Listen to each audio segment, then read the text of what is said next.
الله تبارك وتعالى في كلامه المجيد والفرقان الحميد. أعوذ بالله من الشيطان الرجيم. بسم الله الرحمن الرحيم. يا أيها الذين آمنوا اتقوا الله وكونوا مع الصادقين. صدق الله العظيم. وبلغنا رسوله النبي الكريم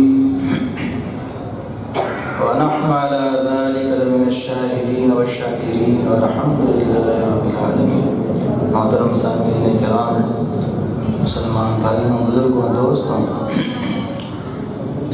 اللہ رب العزت کا بڑا فضل و کرم ہے کہ اللہ رب العزت نے اس پر نور روحانی نقش بندی اجتماع میں حاضری کی سعادت عطا فرمائی. اللہ رب العزت سے دعا ہے کہ ہم تمام سامعین کو، بولنے سننے والوں کو اللہ رب العزت اس اجتماع کی برکات اور انوارات سے خوب خوب مستفیض فرمائے. یہ ہمارے لیے بڑی خوش نصیبی کا موقع ہے کہ اللہ رب العزت نے اس مبارک مجلس میں ہمیں پہنچا دیا. اللہ والوں کی صحبت ہمیں نصیب ہوگی، ان کی گفتگو سننے کا ہمیں موقع ملے گا. حدیث مبارکہ میں آتا ہے کہ قیامت کے دن ایک بندہ اللہ رب العزت کے سامنے حساب و کتاب کے لیے پیش ہوگا.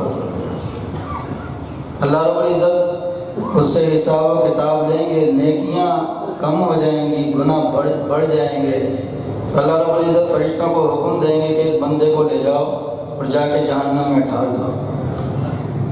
جب فرشتے اس بندے کو جہنم میں لے جا رہے ہوں گے تو اللہ رب العزت جبرائیل علیہ السلام سے فرمائیں گے، جبرائیل جاؤ اس بندے سے جا کے پوچھو کہ یہ بندہ کسی عالم سے محبت رکھتا ہے یا نہیں رکھتا. جبرائیل علیہ السلام جائیں گے، سوال کریں گے، واپس آ کر بتائیں گے اللہ رب العزت آپ جانتے ہیں اس نے کیا جواب دیا. وہ کہتا ہے کہ میری کسی عالم سے محبت نہیں ہے.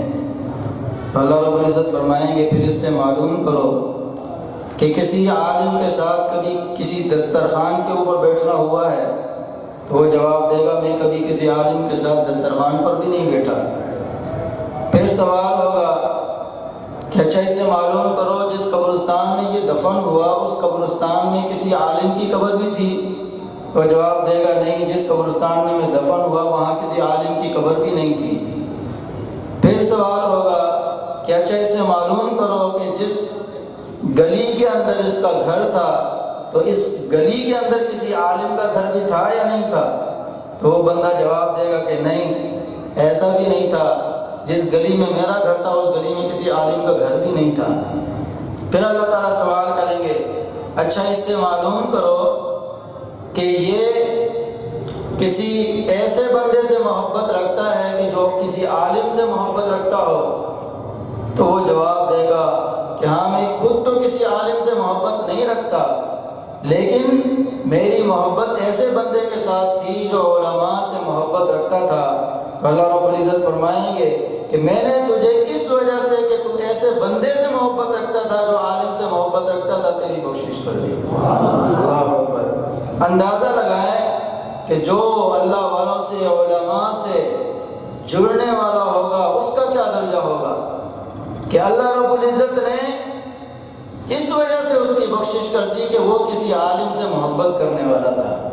تو علماء کی محبت، اولیاء اللہ کی محبت، ان سے تعلق یہ بہت بڑا درجہ ہے. یہ جس کو اللہ تعالیٰ عطا فرما دیں اس کو اس کی قدر کرنی چاہیے.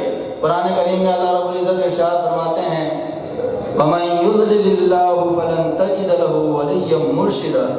اللہ اکبر. اللہ تعالیٰ فرماتے ہیں کہ جس کو اللہ گمراہ کرتا ہے، جس کو اللہ ہدایت سے محروم کرنا چاہتا ہے فَلَن تَجِدَ لَهُ وَلِيًّا مُرْشِدًا، تو اس کے لیے ہرگز کوئی مرشد، کوئی دوست نہیں پائے گا. مطلب جس کو اللہ رب العزت گمراہ کرنا چاہتے ہیں تو اس کو کسی مرشد کی صحبت ہی نصیب نہیں ہوتی، کسی مرشد کا تعلق ہی نصیب نہیں ہوتا. اس کا مطلب یہ نکلا کہ جسے کوئی مرشد کامل مل گیا جس نے کسی مرشد کے ہاتھ میں ہاتھ دے دیا اس کا مطلب ہے کہ اب یہ گمراہ ہونے سے بچ جائے گا۔ ایک واقعہ اپنے بزرگوں نے سنا ہے، یہ جس خانقاہ میں آپ بیٹھے ہیں حضرت خواجہ غلام دستگیر شاہ صاحب رحمۃ اللہ علیہ، انہوں نے یہ پودا لگایا، آج یہ درخت بنا ہوا ہے جس سے لوگ پھل حاصل کر رہے ہیں۔ تو ان بزرگ نے جن سے فیض پایا حضرت خواجہ فضل علی قریشی رحمۃ اللہ علیہ، سبحان اللہ، کیا اللہ رب العزت نے نوازا تھا، کیا قبولیت عطا فرمائی تھی۔ واقعہ سنا کے گفتگو کو ختم کرتے ہیں۔ حضرت مسکین پور شریف میں تھے، ایک بندہ حضرت کی خدمت میں آیا بیعت ہونے کے لیے، رات کا وقت تھا اور آ کر کہا کہ حضرت مجھے بیعت فرما لیں۔ حضرت نے فرمایا رات کا وقت ہے، تھکاوٹ ہے، کھانا کھاؤ، آرام کرو، صبح دیکھیں گے۔ وہ بندہ کہتا ہے کہ میں نے کھانا کھایا اور میں سو گیا۔ جب میں رات کو سویا تو میں نے خواب دیکھا کہ میں نے اپنا ہاتھ بیعت کے لیے حضرت خواجہ فضل علی قریشی رحمۃ اللہ علیہ کے ہاتھ میں دے دیا، اور حضرت نے میرا ہاتھ پکڑ کے اپنے مرشد حضرت خواجہ سراج الدین رحمۃ اللہ علیہ کے ہاتھ میں دے دیا۔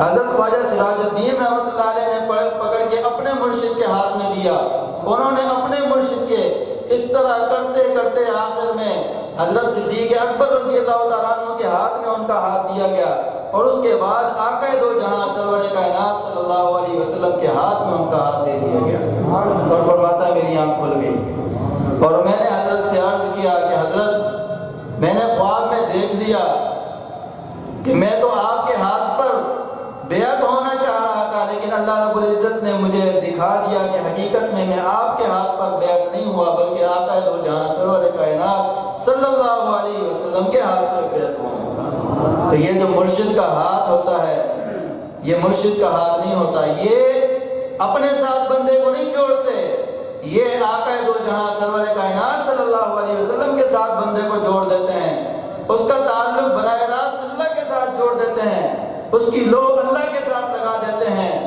اور وہ بندہ پھر ایسا بن جاتا ہے کہ اس کا تعلق، اس کا قرب اللہ کے ساتھ ہو جاتا ہے۔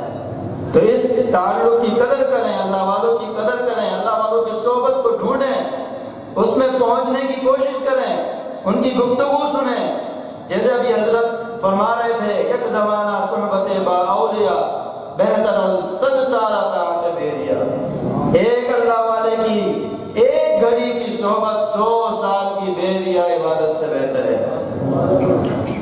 یک زمانہ صحبت با اولیاء، اور دوسرا جگہ فرماتے ہیں گر تو سنگ خارو مرمر شبی چون بصاحب دل رسی گوہر شبی، اگر تو پتھر بھی ہے تو کسی اللہ والے کی صحبت میں چلے جائے گا تو وہ تجھے ہیرا بنا دے گا۔ تو اللہ والوں کی صحبت کی قدر کرنی ہے۔ یہ مجلس، یہ اجتماع اللہ رب العزت نے ہمیں عطا فرمایا ہے، اس میں جم کے بیٹھنا ہے، اپنے وقت کو قیمتی بنانا ہے، اور اللہ والوں کی گفتگو کو توجہ کے ساتھ سننا ہے۔ اللہ رب العزت ہم سب کو اس اجتماع کی برکات سے خوب خوب مستفیض فرمائے۔ وآخر دعوانا الحمدللہ رب العالمین۔